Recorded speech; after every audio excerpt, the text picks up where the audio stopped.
The New York Giants had the opportunity to sign long-term Saquon Barkley. Everyone knows Saquon. When he first came into the league, he tore it up. Then he got hurt, and he hasn't been as effective, but still effective.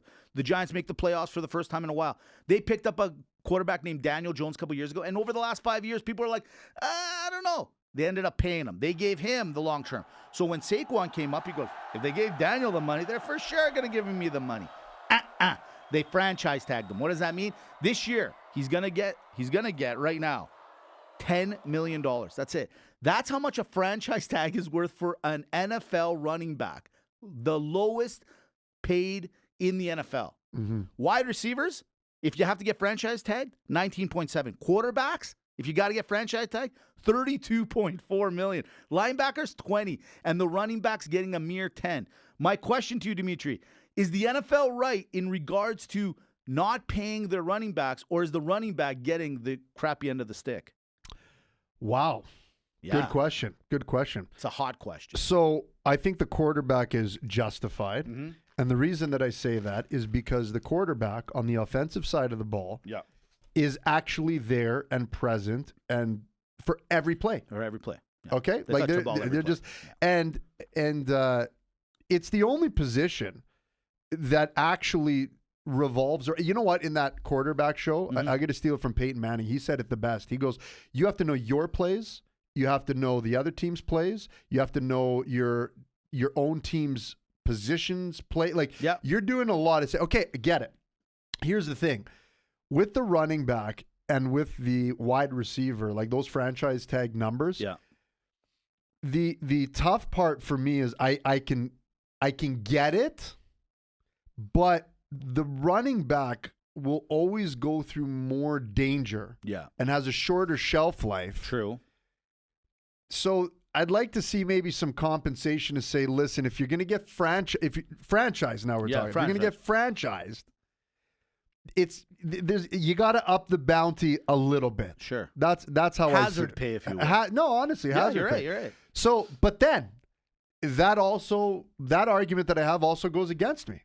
Because you could have Saquon Barkley get franchised at $20 million, 4 games, out for the season, maybe out for the career. I think the average, what's the average? Not even 5 years at an average? 3.5 years. For a running back? Oh, for a running back, it's actually a little less, they say. Right? Yeah. So this is what I'm saying. Like, I'm not a big...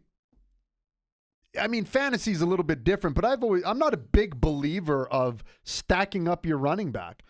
And I don't think the NFL is in that position to want to. Yeah, they'd like to see a superstar. Yeah. But very rarely is there a Sanders that emerges. Is there a Peterson that emerges? Is there an Emmitt Smith? Like very rarely now are we getting these guys. It's running back by committee. Yeah. And I think you're hitting a lot ahead. I think you're right on a couple of fronts. I think it's just the way the game is now. It's a more pass friendly league, right? It's more passing. So your wide receiver and your quarterback automatically are more important. But if there's one thing I know, it's this, is that the running back position, so if you are a team, you're going into week 1, and it's Green Bay versus Minnesota, and you know that Minnesota's got no running game, then what are you going to do? You're going to stack it up on the wide receivers.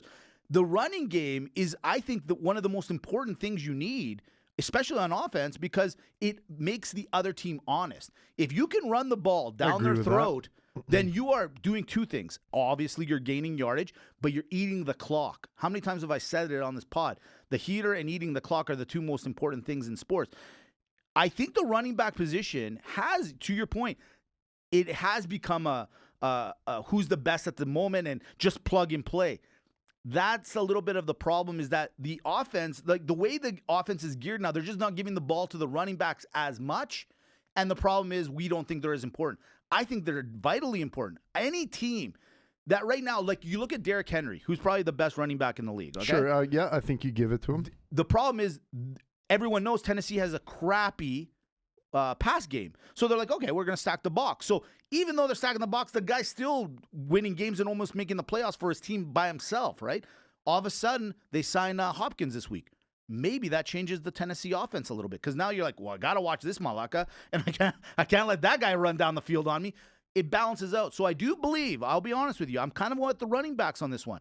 They deserve a little bit more love, because for years, the running back position was that coveted position, and then somehow it fell off the cliff. But I don't see how you can have a functional offensive team without a good, capable running back.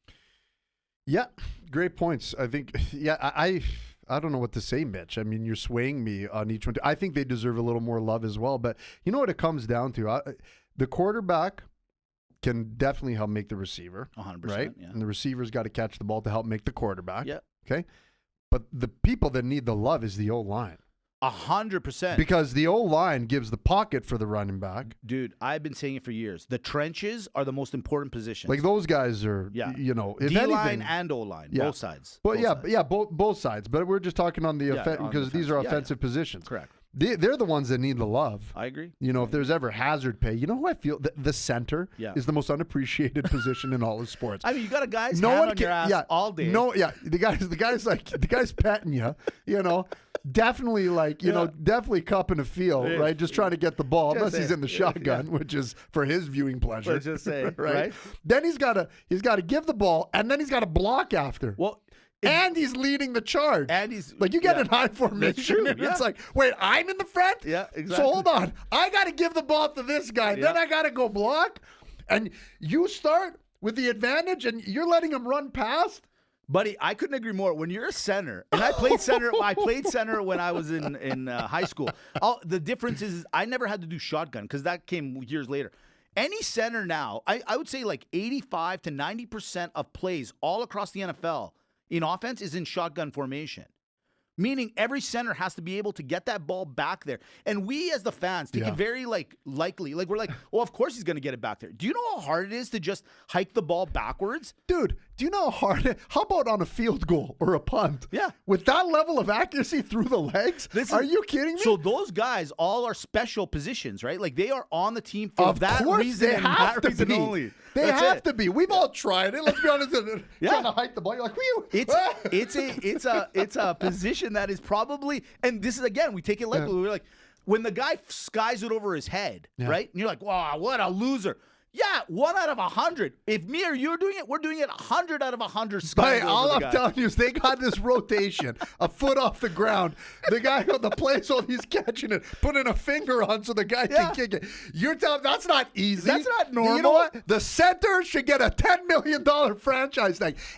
Dad, if I was a center, and all you centers out there in the NFL, CFL, wherever you're playing, my opinion, just have a gentleman's agreement. I'd look you across the team and be like, listen, we get no love. Yeah. How about this? I don't rush you, you don't rush me. Yeah. Okay? How about this? Okay? We're good? Hey, we're good? We're good? Let's just take our chips and go home. Let's go. I'll hike the ball. We do it. I don't rush you. I won't. Don't bother me. I don't bother you. I'm not doing any secondary blocking. I won't. Let's just have a nice. Just give me a nice little pass. Gentleman's agreement. Hey, how you doing? Yeah, that's it. Yeah. Between this and them, now you about to witness. Well, freedom is so now I tell that girl get on GSW, we're Saved by the Bell by the Sports Show, playing every week. Podbean, Spotify, iTunes, Sports Show TV, at Sports Show Podcast. Amy, do it. At Sports Show Podcast.